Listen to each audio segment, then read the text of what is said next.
Welcome into Duval Daily, presented by GenJag.com. I'm Jordan Lugo. Thank you so much for tuning in here on Thursday, February 22nd. Yesterday, we talked a little bit about Zay Jones. He was named a cut candidate by PFF. Today, we're going to talk about Cam Robinson and his situation moving forward with the Jacksonville Jaguars. One of the bigger questions facing the Jaguars this offseason here in Jacksonville, what are they going to do at offensive tackle, right? You're going to start to see their offseason plan, Trent Baalke, Doug Peterson, the plan that they have within that building start to take shape in the next couple of weeks when and if they do go ahead and have some roster cuts, some cap-saving cuts. It's going to happen in about a couple weeks, right? A lot of tough decisions here. I think maybe the one at offensive tackle might be the most difficult decision for the team to make. You have 3 tackles right now who are starting caliber. Normally, that's exactly what you want. You want 2 good starters and a good swing guy. But right now, I think you have 3 players that should be starting and only 2 starting spots at offensive tackle. And when you look at the third guy, the odd man out right now, Walker Little, not really a very good guard. So he's kind of a tackle-only type of player. Yeah, you can play him at guard in a pinch, but it's not nearly as pretty playing him on the inside as it is on the outside. And then you look at the fact that you could save nearly $17.3 million in 2024 cap space by cutting Cam Robinson and then saying we will roll with Walker Little and Anton Harrison as our starters in 2024 and find a swing tackle cheaper, right? And that would allow the Jaguars to have more money for guys like Josh Allen, Calvin Ridley, and potential roster upgrades elsewhere. So we're going to dive into this. I really appreciate y'all tuning in. If you enjoy the content here, please like, subscribe, hit that notification bell. You can also check out genjag.com/shop, pick up some new Duval gear. So you're starting to see the predicament that the Jaguars are in. Now, when I talk about play on the field, I do think Cam Robinson right now is better than Walker Little. He's been a top 10 pass protecting tackle, regardless of right or left tackle, over the last few years. Like last year, he was 7th in pass pro efficiency, and he was 6th in true pass pro efficiency. So like he's getting the job done protecting Trevor Lawrence, right? But how much better is he than Walker Little? Walker Little, when healthy over the last several years, has also been very efficient in pass protection. But Cam Robinson, this is a guy that's been injured.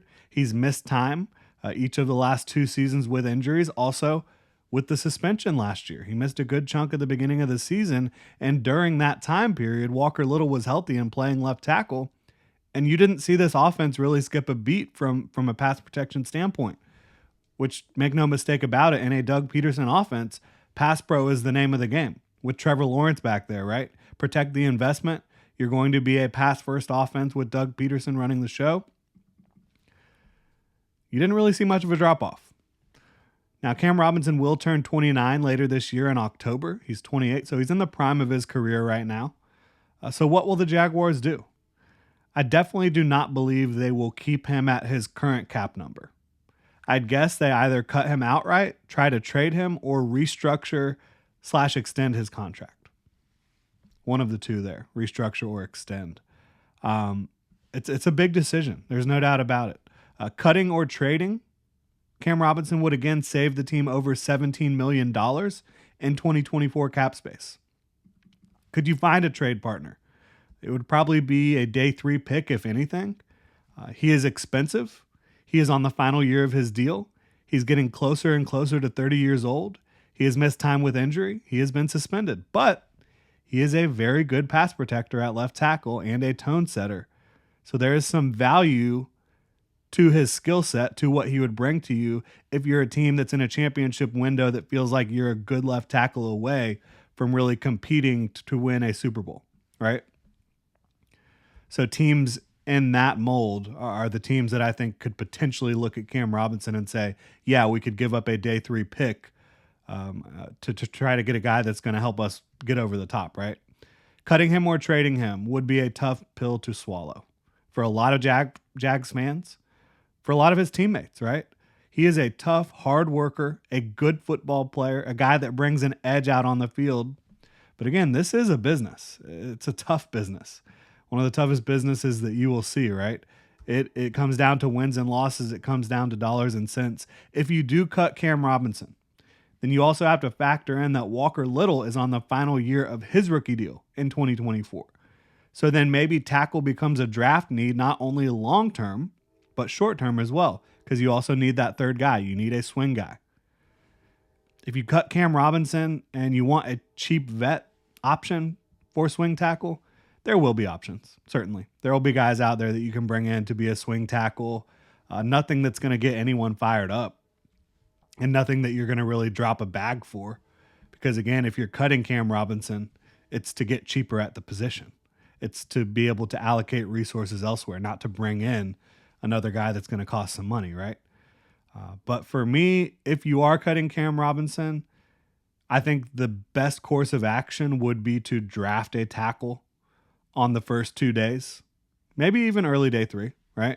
But for me, part of the reason is not just because I know it's a need, but this is a deep tackle class. This is a tackle class. I've evaluated a lot of these tackles so far, and there's a lot of players that I'd feel really comfortable with coming in and being a swing tackle for you very early on, and then being a potential starter down the road.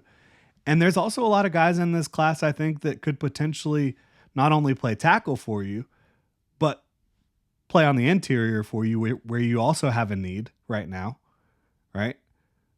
Play on the interior for you in year 1 or a couple years, and then eventually kick out to tackle, right? There's a lot of candidates for that in my mind, the way I look at this draft class. So I think it's a good year to potentially need to have a tackle need. Looking at guys that would make sense in that regard for me in the draft. In round 1, I think Amarius Mims, I talked about him a couple of weeks ago as draft fits for the Jaguars at 17. I mean, if he's there at 17, Trent Baalke, this guy just like is the spitting image of what Trent Baalke would dream of at tackle, in my opinion, in terms of his size, his length, his strength, his athletic profile.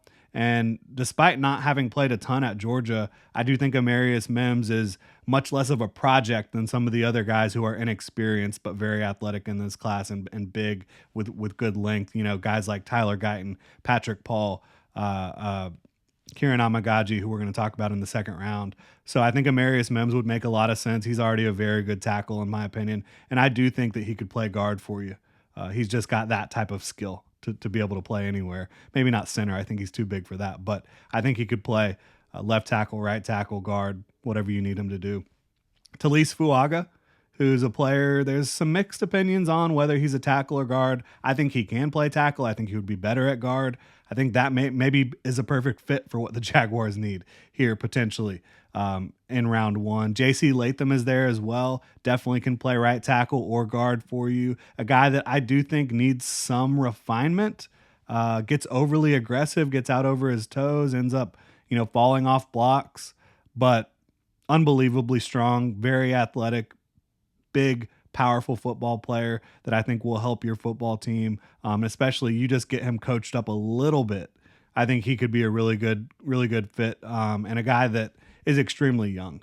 So you're going to see some improvement there. And then Troy Fautanu, one of my guys in this class, played left tackle for Washington, can also play guard.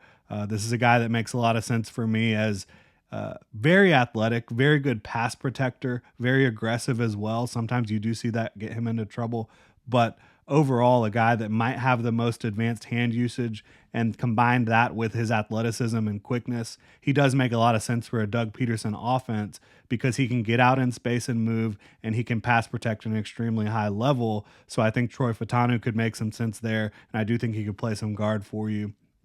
On day 2, there's a boatload of players that could make sense. I mentioned Kieran Amagaji. He's coming off an injury and played at Yale, so lesser competition and didn't get to go to the Senior Bowl or anything like that coming off that injury.